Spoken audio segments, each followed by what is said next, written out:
Bismillahirrahmanirrahim.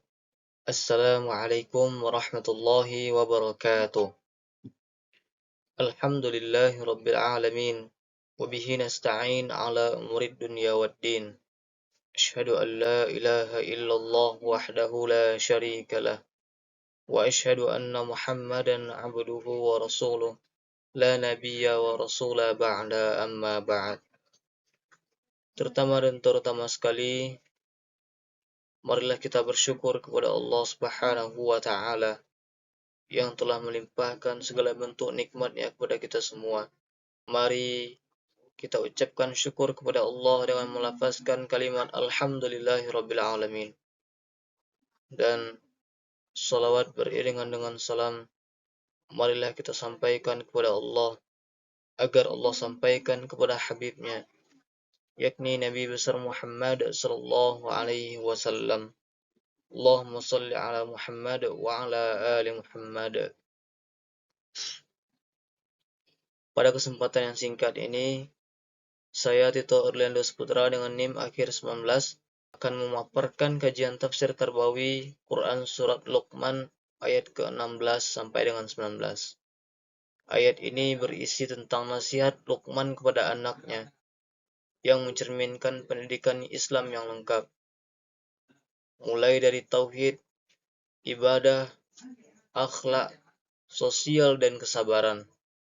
Sebagaimana Allah Subhanahu wa taala berfirman, A'udzu billahi minasy syaithanir rajim.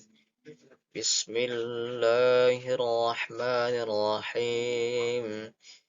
Ya bunayya innaka misqala habbatin min khardal فتكن في صخرة في السماوات أو في الأرض يأت بها الله إن الله لطيف خبير. Yang artinya, Luqman berkata, wahai anakku, sesungguhnya jika ada suatu perbuatan seberat biji sawi dan berada di dalam batu, di langit, atau di bumi, niscaya Allah akan menghadirkannya untuk diberi balasan. Sesungguhnya Allah maha lembut lagi maha teliti. Ya bunayya aqimis salata wa'mur bil ma'rufi wanha 'anil munkar wasbir 'ala ma asabaka inna dzalika min azmil umur. Wahai anakku, tegakkanlah salat dan suruhlah manusia berbuat yang ma'ruf dan cegahlah mereka dari yang mungkar, serta bersabarlah terhadap apa yang menimpamu. Sesungguhnya yang demikian itu termasuk urusan yang harus diutamakan. Wala tusawwir khaddaka linnasi wala tamshi fil ardi maraha innallaha la yuhibbu kulla mukhtalan fakhur. Janganlah memalingkan wajahmu dari manusia karena sombong, dan janganlah berjalan di bumi ini dengan angkuh. Sesungguhnya Allah tidak menyukai setiap orang yang sombong lagi sangat membanggakan diri. Wa qaqsid fi mashyika waghdud min sawtika inna aktsaral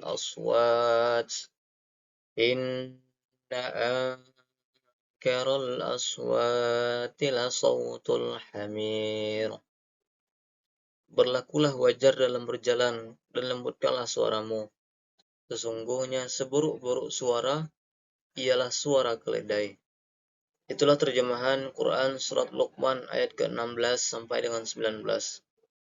Selanjutnya adalah mengenai asbabun nuzul Quran Surat Luqman ayat ke-16 sampai dengan 19. Ayat ke-16 sampai dengan 19 ini sebenarnya tidak memiliki asbabun nuzul. tidak memiliki peristiwa khusus yang melatar belakangi turunnya ayat ini. Para ulama tafsir seperti Ibnu Katsir, Al-Qurtubi, dan At-Tabari menjelaskan bahwa keseluruhan nasihat Luqman diabadikan Allah sebagai teladan bagi umat Islam. Allah mengangkat kisah Luqman bukan karena ia nabi, melainkan karena ia dianugerahi hikmah luar biasa, sehingga nasihatnya layak menjadi pedoman sepanjang zaman. Dalam konteks Makkah, banyak orang meremehkan perbuatan baik dan menganggap dosa kecil tidak berarti. Maka Luqman mendidik putranya agar selalu merasa diawasi oleh Allah Subhanahu wa taala, atau muraqabatullah, itu merasa diawasi oleh Allah. Dalam konteks sosial, masyarakat yang jauh dari nilai Islam, maka Luqman membekali putranya dengan prinsip tauhid, ibadah ibadah dan berakhlak mulia serta memiliki adab dan kesopanan dalam bermasyarakat. Selanjutnya adalah tafsir para ulama tentang Quran surat Luqman ayat ke-16 sampai dengan 19. Yang pertama yaitu tafsir dari Imam Ibnu Katsir. Sebagaimana Imam Ibnu Katsir menjelaskan bahwa ayat ke-16 berisi tentang pengetahuan Allah terhadap segala sesuatu perbuatan manusia, baik itu kecil sekalipun, sekecil biji sawi, atau tersembunyi sekalipun di balik batu, maka Allah pasti Maha mengetahui. Dan juga ayat ini memerintahkan untuk salat, karena salat adalah tiang agama. As-salatu imaduddin. Salat adalah tiang agama. Dan amar ma'ruf nahi mungkar harus tetap ditegakkan. Serta ayat ini menurut Imam Ibnu Katsir menjelaskan tentang larangan bersikap sombong dan perintah untuk bersikap rendah hati. Yang kedua, menurut Imam Quraisy Shihab dalam tafsirnya Al-Misbah menjelaskan bahwa ayat ke-16 menanamkan tentang ketauhidan kepada Allah, bahwa Allah Maha mengetahui segala sesuatu. Ayat ke-17 menjelaskan tentang keseimbangan hubungan dengan Allah dan keseimbangan hubungan dengan manusia. Amar ma'ruf nahi mungkar sebagai bentuk hablum minan nas, dan beribadah kepada Allah melalui salat adalah bentuk hubungan dengan Allah Subhanahu wa taala atau hablum minallah. Dan menurut Imam Quraisy Shihab juga kesombongan merusak hubungan antar manusia, maka kita dilarang untuk bersikap sombong. Yang ketiga, menurut Buya Hamka dalam tafsirnya Al-Azhar menjelaskan bahwa nasihat Luqman adalah pendidikan akhlak keluarga, bahwa salat menjadi sumber kekuatan jiwa. Akhlak baik akan tampak dari cara berjalan, berbicara, dan memperlakukan orang lain. Yang keempat, menurut Imam Wahbah Az-Zuhaili dalam tafsirnya Al-Munir menjelaskan bahwa Allah memiliki keilmuan yang leluasa. Tidak ada amal seseorang pun yang tersembunyi dari pandangan Allah Subhanahu wa taala. Dan salat adalah ibadah yang paling utama setelah iman. Kesabaran juga diperlukan karena dakwah menghadapi ujian, dan Islam melarang sombong, serta akhlak baik juga akan tercermin jika seandainya keimanan seseorang itu baik. Yang terakhir, menurut tafsir Al-Maraghi, bahwa pengawasan Allah membentuk pribadi jujur dan bertanggung jawab. Salat mencegah perbuatan keji dan mungkar, sebagaimana fungsi salat dalam Al-Quran adalah Inna salata tanha 'anil fahsya'i wal munkar. Sesungguhnya salat mencegah seseorang dari perbuatan keji dan mungkar. Dan amar ma'ruf memperbaiki kehidupan sosial. Kesombongan sifat tercela merupakan perbuatan yang harus kita tinggalkan, dan harus senantiasa menjaga kesopanan, dan ketika berbicara haruslah dengan suara yang lembut. Demikianlah penafsiran para ulama dalam Quran surat Luqman ayat ke-16 sampai dengan 19. Selanjutnya nilai-nilai pendidikan yang terdapat dalam Quran surat Luqman. Yang pertama yaitu pendidikan tauhid.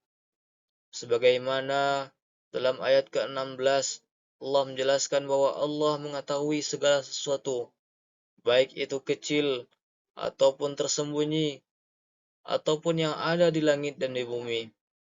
Allah mengetahui segalanya. Maka kita harus menanamkan kepada peserta didik untuk memiliki ketauhidan, memiliki keyakinan yang kuat, untuk terus rajin beribadah kepada Allah, untuk terus berdoa kepada Allah, dan merasa takut kepada Allah Subhanahu wa taala serta ikhlas beribadah hanya karena mengharap ridha Allah. Yang kedua adalah pendidikan ibadah. Sebagaimana perintah Luqman kepada anaknya untuk melaksanakan salat, karena salat merupakan kewajiban dan juga menjadi kebutuhan rohani bagi manusia. Dengan perintah ini mengajarkan kedisiplinan, ketaatan, ketenangan jiwa, dan pengendalian diri. Hubungan kuat dengan Allah akan dapat menghindarkan perbuatan tercela. Yang ketiga adalah pendidikan akhlak.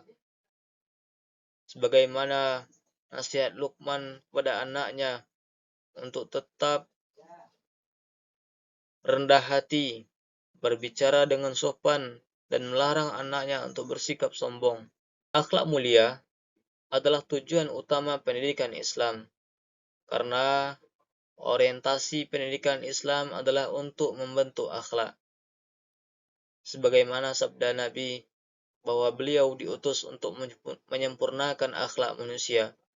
Innama bu'istu liutammima makarimal akhlak.